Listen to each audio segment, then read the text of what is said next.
right, it's a beautiful morning. Welcome to Women's Corner. My name is Rose Blossom. It's good to be here again. Today is the 24th of September 2024. I want you to know that Women's Corner is all about women, and at the same time, while we talk about women, we also try to talk about men and of course children, the society at large. Of course, if you have to miss this program, you don't have a TV set beside you, you can watch our social media pages at Galaxy TV, on Twitter and Facebook, and on YouTube. You can join us live and don't miss any of our live sections. Of course, today we are talking about menstrual hygiene. We're talking about the hygiene that comes with it. We're talking about the effect, the bad things, that stigmatization that a lot of people have had with it. But anyways, I have an amazing guest. She's a nurse, she's a coach, she's into a lot of things, and of course she's a woman advocate. You have to be a woman advocate to actually be on the show. So she's an amazing person, and she'll be joining us very soon. I'll introduce her right after the short break. So let's go for the short break, and when we come back, we'll start talking about health. We'll be right back.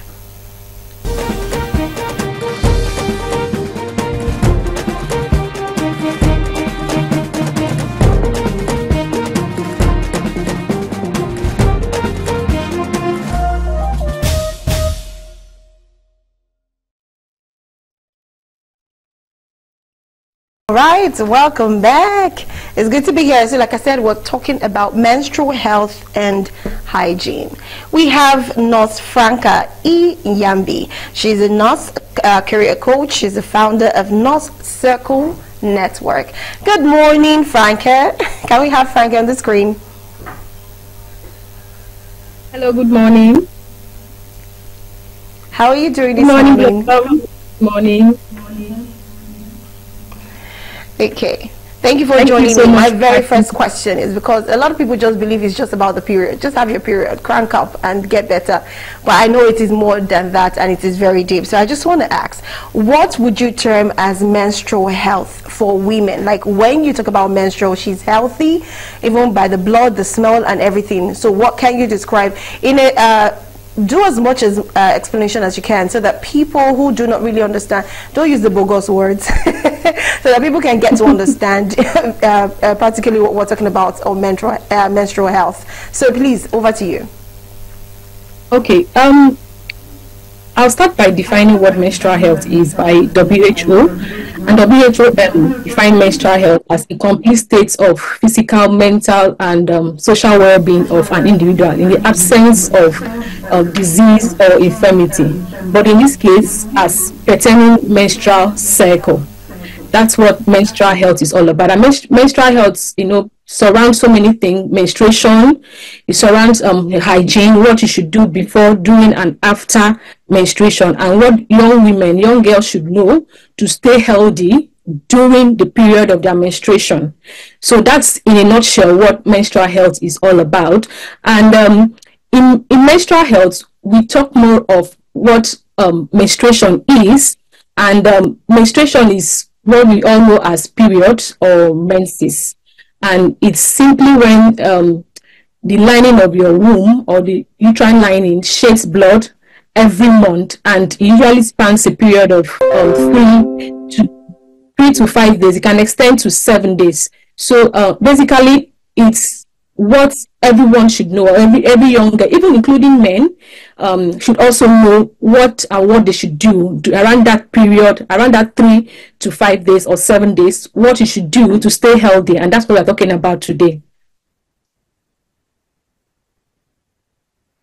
Typically, a lot of people believe that menstruation should last for about 5 to 7 days. Some persons tell you over time it gets there's a reduction in the duration. Sometimes it becomes to 3 to 5 days. Some people will say they have it for just 2 days, and by the 3rd day they are barely seeing anything. So I want to ask, is there any effects, like how would I put it, unhealth effect that will make someone have a reduction in the menstrual period? Or it is very normal for someone to have a shorter day, and maybe the following month she'll have a longer day, a longer period of time for the period? Or you think it's something relating to health or lifestyle? Okay, that's why it's important for every young woman or a girl to understand your cycle. If you understand how your body works, you will know what, you'll be able to differentiate what is normal from what is abnormal. You hear some persons say, my menses usually lasts for 2 days, 3 days, but something happened this month, it lasted for only 1 day.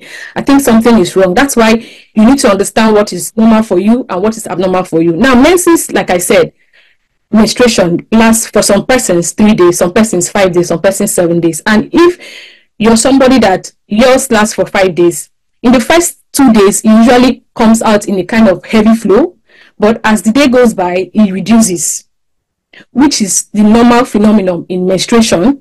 But if you observe your body system and you know, okay, my menses last for 3 days, but there's something wrong on the second month, it only lasts for 2 months. Sometimes we usually tend it to be lifestyle during that period that might affect, making your menses to go that short instead of the normal 3 days, 2 days. And if it happens consistently for 2-3 months and you feel you're worried about it, we usually advise to visit a gynecologist, just to have a check, just for them to examine you and be sure that there's nothing wrong with your uterine wall or nothing wrong with your hormones, because there's some hormones that assist menstruation during the phase of menstruation. There's some hormones that assist during that period. And when we talk about menstruation as a whole, there are many things that happen during that period, a whole lot of things that happen, like the feminine hormone, progesterone and estrogen, and the one that assists in the ovulation stage, the follicle stimulating hormone and all of that. So if there's a drop or an increase in your hormone, it's going to distort your menstruation. So to be 100% sure that I'm okay, there's nothing wrong with me, it's advisable to visit a gynecologist. But how will you know when to visit the gynecologist when you don't know what is normal for you and what is abnormal for you? That's why I state that as a young woman, it's important, it's pertinent for you to know what is normal for me and what is abnormal for me to say, okay, there's something wrong with me. So that's it. Thank you for the answer. Now, there are some ladies that have irregularities in their period. What I mean by that is in a month, some of them get to see their menstrual period for twice. They see beginning maybe towards the end of the previous month to the beginning of the new one. Then maybe by middle or ending of the next month, they are seeing it again. So it's like they're seeing it twice in a month. Is there any particular lifestyle that cuts that? Or is just sometimes normal, maybe due to stress or whatever? Yes. There's some months we have a longer days. Some months we have 30 days. Some months we have 31 days. Now, for you to know that your cycle is going accordingly as it's supposed to, it's important for you to say, okay, I have 28-day cycle and I usually menstruate after 28-day cycle, or I have 30-day cycle, I have 31-day cycle.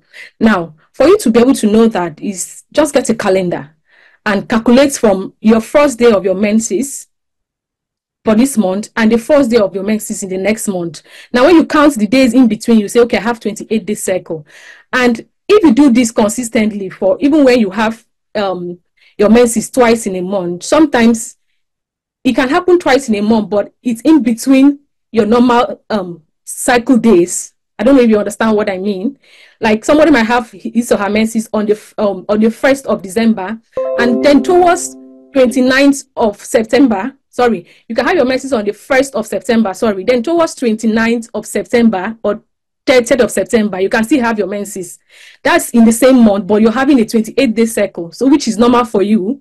You understand? But if it's shorter and you have your menses, maybe 28-day cycle, and it happens on the 25th or on the 24th days, there's something wrong, and it's just your body reacting to something that must have happened that month, or your hormone being either low or hormone being high. But like I said previously, if you're not comfortable with what's happening, or if it happens consistently, it's better to seek a medical opinion. But when you hear people say, I had menses twice a month, sometimes check, it's normal because it has happened, it has actually covered the cycle for that month. It's just that it happened in the same month.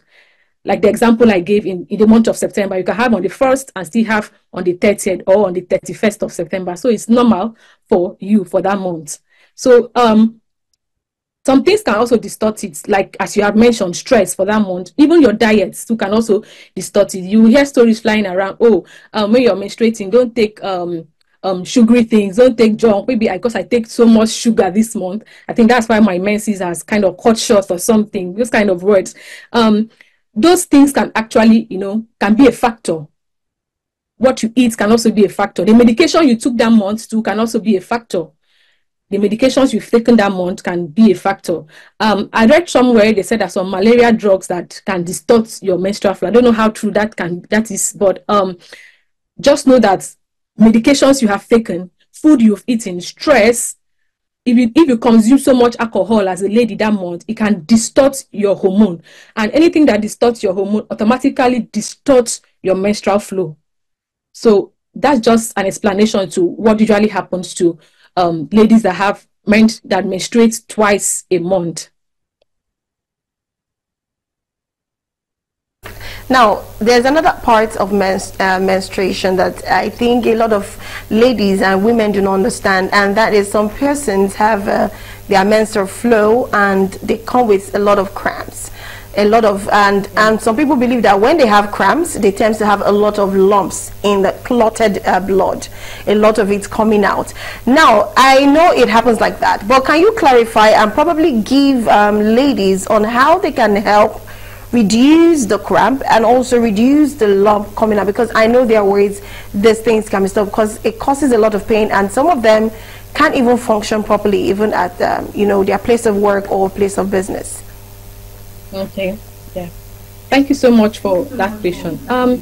During menstruation, it's not only menstrual cramps that women usually have, and menstrual cramp is termed dysmenorrhea medically, and the other symptoms that come with menstruation. But women tends to focus more on the cramps because it's quite painful. We usually have other symptoms like breast tenderness. Some persons might not have menstrual cramp but have breast tenderness, and which is painful for them. And sorry, I'm going to answer your question. Let me just list some of the symptoms that might occur during menstruation. They can have nausea.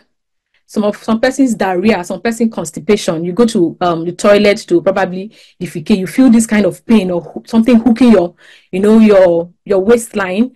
But in all of these symptoms, one of another symptom again is mood swing around that period of menstruation.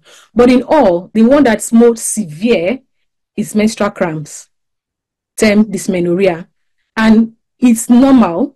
It's just your uterine lining contracting. It's something happening in your womb. Let me use a term that we all understand. Your womb is contracting at that moment, because normally what happens during menstruation is that when your ovaries releases an egg and it gets fertilized in the fallopian tube and it goes to your uterus, it's supposed to implant. But at that moment, there's no implantation at all. So when this hormone comes in play, they acts more on the uterine lining and causes the uterine lining to go into what we call contraction. And as it's contracting, you feel that pain. When something is squeezing and expanding, you feel that pain. Your uterine lining is shedding off and squeezing and contracting. So that's when you feel that menstrual cramp. For some persons, it can be very severe, while for some persons, it can be mild. So, and as it's squeezing, what comes out, you see visibly, is blood. It can come in lumps, it can come in trickles, it can come in, in streams or something. And, that's why we use pad to collect it and then, dispose of this pad. Now, there are some remedies you need to do or know as a young girl, as a woman. Some things you need to do to, just relieve this pain. Sometimes you might do all these things and this pain don't go away. It just reduces the pain to allow you go about your daily activities, to go to work, to go to school. For the adolescent girl that is 13, 14 that have this cramp, some of them misses school and all. So it's just for them to know, what should I do before my menses come or during the menses. Back then in school, they usually say that if you're expecting your menses 2 days or a day, maybe today is 23rd and I'm expecting my menses tomorrow, 24th or 25th, you start now to take hot water, applying warm water bottle on your pelvic area. You can even drink hot water, And there are some mild pain relievers that you can take, but I don't usually advise people to go over the counter. But things like paracetamol, ibuprofen, all those mild, pain relievers can help you a day before you expect your menses. And if you do this, you're preparing your system to, be able to receive or, accept whatever is going to happen in the next few days. For people that have low pain threshold during that time of menses. So even if you take it a day before, even the day of your menses, you can also take your pain relief based on the doctor's prescription. Now, for some persons will also say, which is also advisable, to sit on warm baths, just mild warm water. You just sit on it for a few minutes. It also aids to reduce the pain. And some other thing people don't know that helps to reduce the pain is exercise. Now, during menstrual cramps, it's not usually easy to move around because of the pain and all. But if you try your best to do an indoor exercise, an indoor jogging and all, that contraction and the lumps around, as you call it, around the your womb, and it will just help take your mind away from what's happening.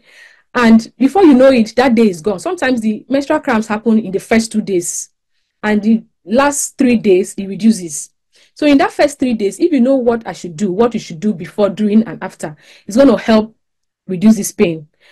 I've mentioned pain relievers. You can take pain relievers. You can do local remedies like taking hot water. What this hot water does to do is to help the blood vessels that supply blood to the uterine wall to what we call dilate.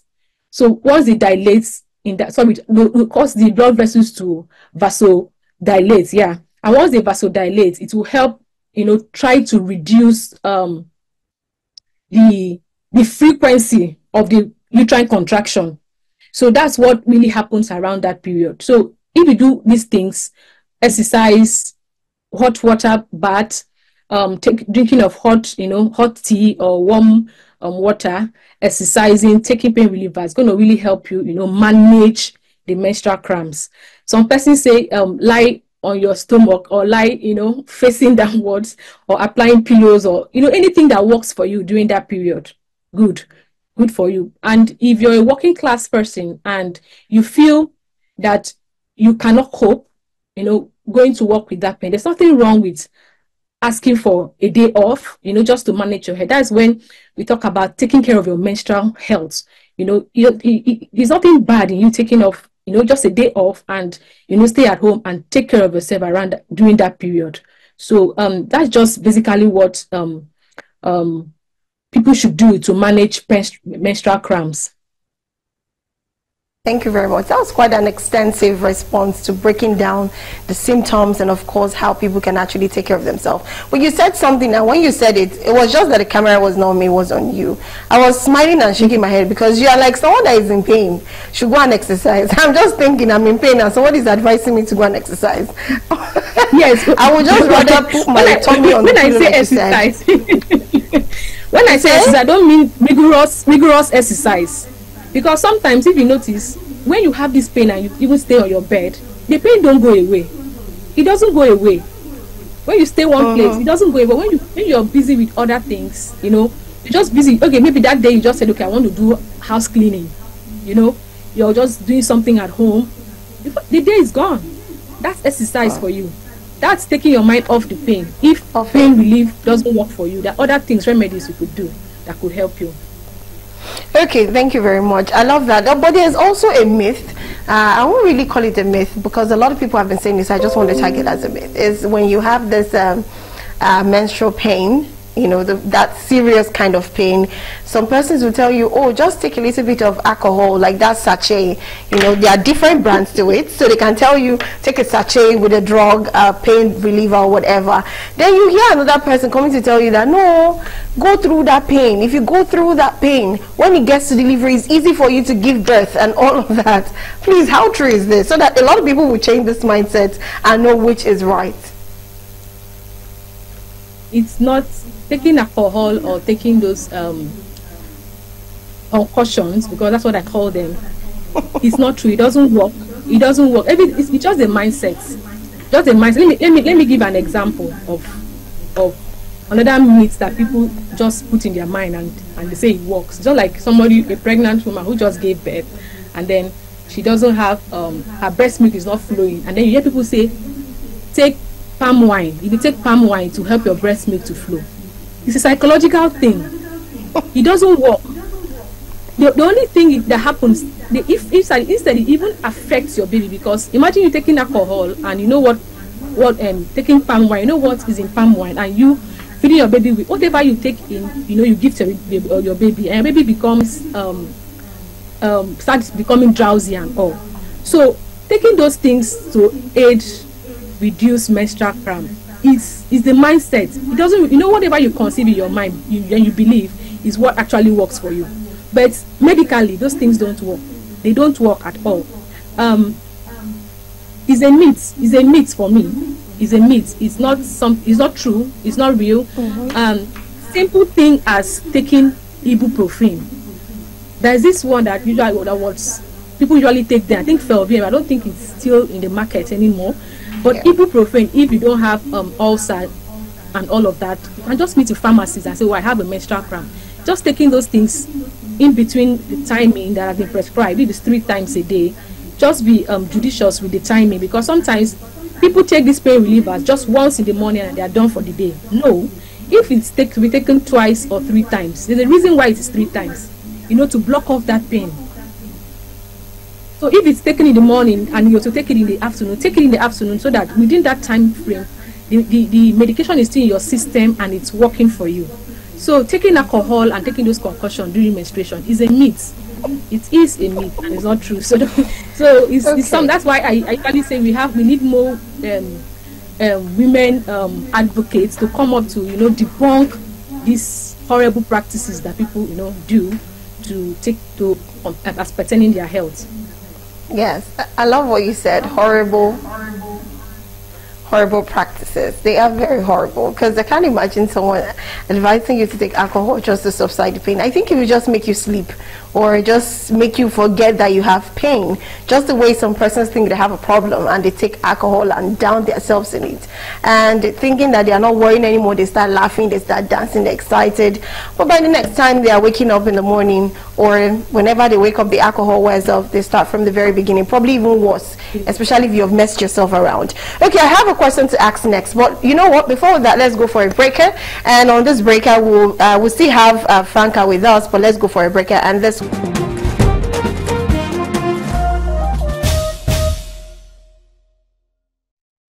okay, welcome back. We still have Nurse Franca.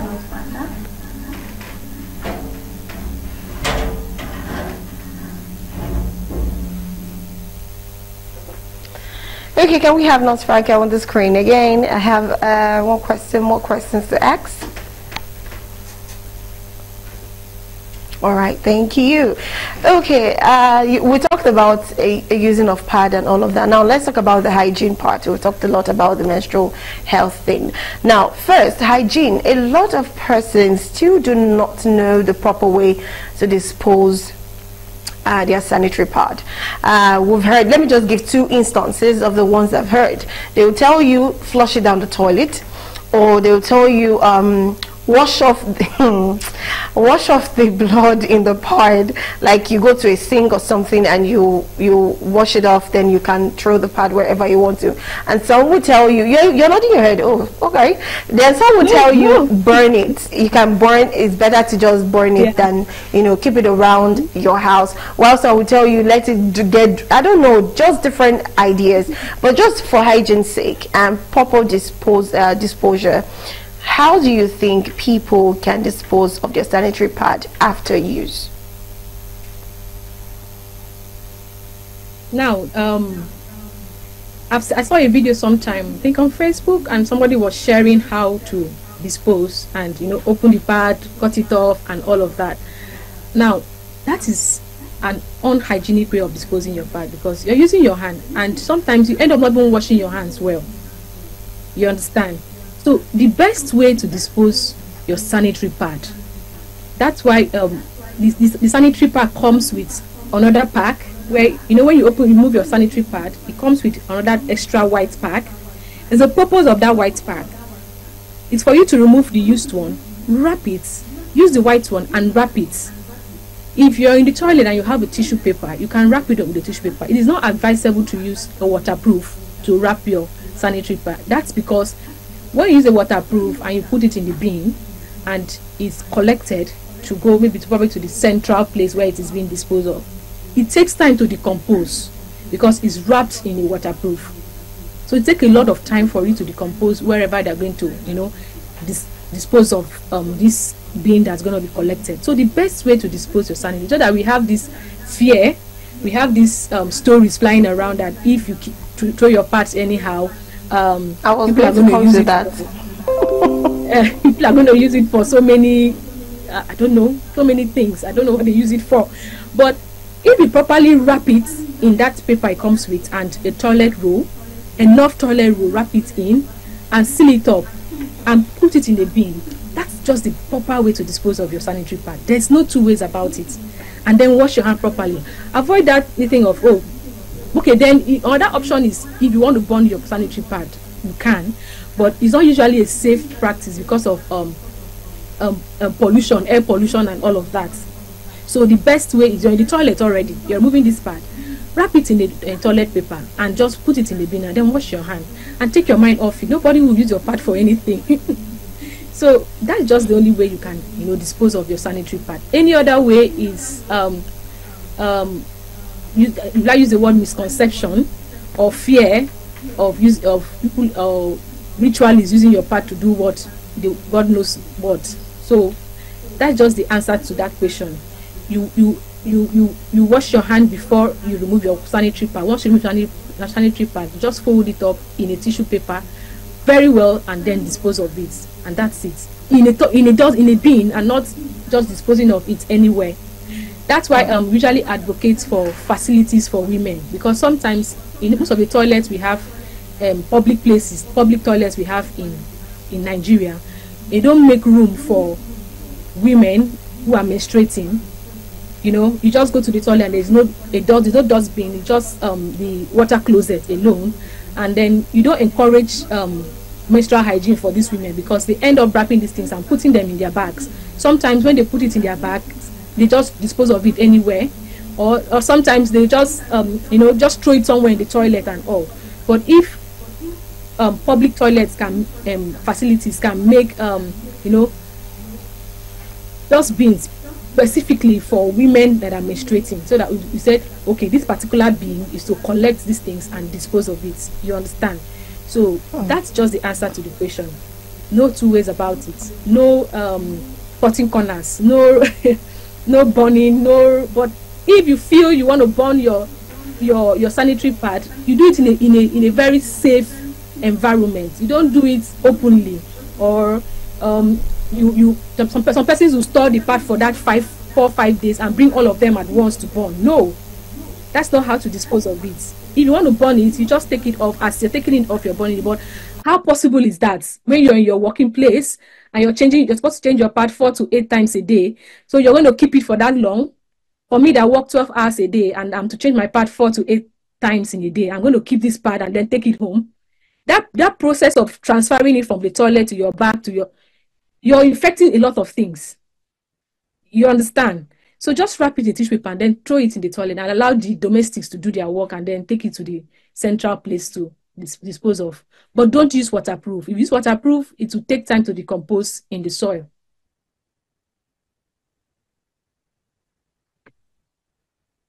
Possible in like 1 minute because our time is already fast spent. But I want to ask this question, which is very important. You find that some persons during their menstrual period, they tend to have this odor, this smell that comes out from their body. You don't even need to be told that they are on their menstrual period. You just know because of the smell that comes with them. Now, and there are some other persons too that even maybe they do not smell while they're on their period. After their period, there's this always after smell that is there, the blood and all of that. But after maybe 2, 3, 4 days, you can't perceive it, you can have that thing again. Now, how can one maintain a good hygiene during your menstrual period and after the menstrual period? In 1 minute, if you can do that, please. Okay, thank you so much for that question. The thing is, the odor they have did not just happen overnight. It happened over a period of time. Probably their hygienic status before that, prior to that time, was horrible. That's why everybody should know what to do before, during, and after menses. And if you keep up with these things, you're not going to have that menstrual odor even after you've menstruated. Now, washing of hand is very important, and that's what people underrate. Women that are menstruating, before you change your pad, you wash your hand before, because you've done a whole lot of things. Because your vagina is sacred. Your vagina has what we call normal flora, as in the pH level of the vagina is in such a way that God has kept in such a way to protect any incoming infection or microorganism that want to come into the vagina. So it's for you as a person, as a lady, to ensure that the pH level is the way it is and nothing should distort the pH level. Now, what do you do during this period? Before you change your pad, you wash your hands, clean your hands, take your new pad and change your pad and dispose of your pad, as we have said. Now, wearing panties that are not cotton-like. Why we usually advise wear cotton panties is because, we sweat around our areas. Imagine you sweating on your armpits and you don't bathe in the evening and those sweats accumulate for days. It brings out this odor. Same happens around your, waistline. We sweat a whole lot there. And the only thing that can help absorb this sweat is cotton pants. And I don't advocate wearing cotton pants only when you're menstruating. No. As a young lady, all your panties should be cotton. It shouldn't be the waterproof, like the silk-like type of pants. Yeah, we have very beautiful ones in the market, but they're there to serve a purpose. It's not for, I don't know how best to say it, but it's good to wear cotton pants, and the purpose is to help absorb sweats. Now, when you absorb these sweats, and you take your pants off, you do your work by washing your pants and sun drying it. Not just hanging it in your room. But if you hang it in your room, you want it to once in a while sun dry your pants. There's some people that go as far as ironing their pants, and all. And during menstruation, it is also important to bathe at least twice a day. Twice a day, you bathe in the morning, you go about your activities, you come back. No matter how tired you are, you ensure you take your bath at night. And then, like I said, change your pad 4 to 8 hours. There's a reason why you change your pad 4 to 8 hours. So you hear people say, no, my pad is not soaked. Why would I change it after 4 hours? No. The reason why we say change your pad 4 to 8 hours is because when you put on your pad, a whole lot is happening. Air is not going into your vaginal area. You're kind of blocking off air and you sweat a whole lot around there. Imagine when you wear your pad in the morning and maybe you don't bleed till maybe in the evening, and you go to take off your pad. Sometimes you notice it brings out this foul smell, even when you don't have a body odor. That's because that pad has been in one place for a very long time. So, and your vagina needs a whole lot, needs care. That's the word I'm looking for. It needs care. So the best way to care for your vagina during that period of menstruation is to change your pad as often as possible. Now, even after menstruation, some persons usually have these light discharges that happen, just mild discharges that happen during that period. We have pant liners that helps to collect these discharges. Now, if you allow it to fall on the lining of your pants, sometimes we don't clean it very well. We don't wash your pants very well to take off that. Like I said, the vagina is acidic in nature. That's why sometimes you see the down part of your pant changing its color. That's because the secretions coming from the vagina is acidic. Of course, if that acidity is going to change any colorful thing, and over time you see that pants wearing off and all. But we can use a pipe liner to collect those things, so that even if you don't wash your pants well, those microorganisms don't go back to your vagina. Then, as women too, it's important to avoid what we call douching. Douching is a process of putting your hands inside your vagina to wash out whatever we said that dirt in the vagina. I don't know where the dirt is coming from, but the vagina is self-cleansing. So you don't do that. If you do that, you're killing the normal flora, you're killing the acidic content you're killing what God has kept there to protect your vagina from getting any microorganism. You understand? So personal hygiene during before, during, and after your menstruation is very important. Body odor don't just come overnight. It builds up over time. You understand? And during menstruation, there's this, it has a peculiar smell during that time.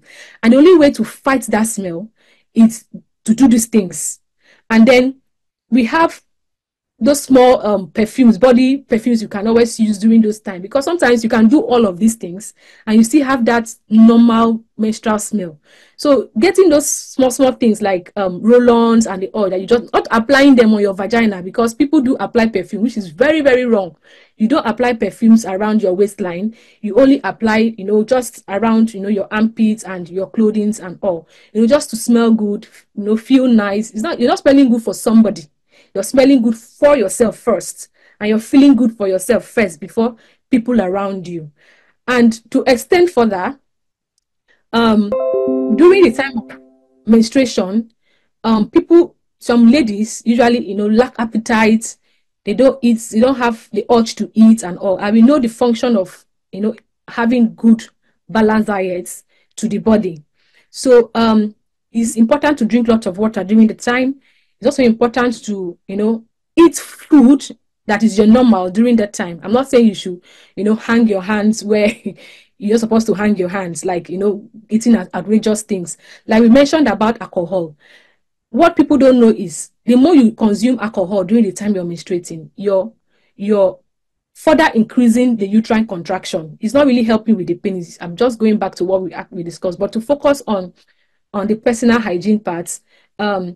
Aside personal hygiene, aside taking your bath twice a day, aside changing your pad 4 times a day, aside drinking lots of water, it's also important to eat balanced diets to stay healthy generally. So that's in a nutshell what young ladies should do to keep up with their hygiene during menstruation.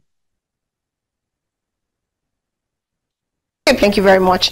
Okay, at this point, I would like to call it a wrap, because I am supposed to ask a question, because I wanted to ask the shaving part. Like, do you advise women to shave or not? So I just want a yes or a no, because I said 1 minute, but you were like, and it was so interesting. I can't stop you, because you're educating the girl child, and everybody needs to learn. So yes or no, do you encourage shaving, total shaving of the vaginal hair, the pubic hair? Now, shaving depends on individuals. It depends. No. I don't want an explanation, please. I just want a yes or no. Our time is gone already. Yes. For you, it's important to. Yes. It's important to shave during menstruation, because the hair traps this blood. It traps the blood, so it's important to shave off. Reduce the length, so that even when you're washing it off, you see that it's clean. But if you have so much hair and you're washing off, how do you be certain that it's clean enough? All right, no problems. I can't allow you to talk again, because you've said a whole lot, and it was so enjoyable that I could not cut you short. But thank you very much, Nurse Franca, for joining in. It was an amazing section. You made us correct the so many wrong myths that we've had and brought out the truth. So I really appreciate you, Nurse Franca. Thank you so much for joining us, and thank you for your time. Hope you enjoyed yourself on the show. Thank you so much. Yes, I did. Thank you for having me, Blossom. I really appreciate it. All right, thank you. And that's all we're able to take today on Women's Corner.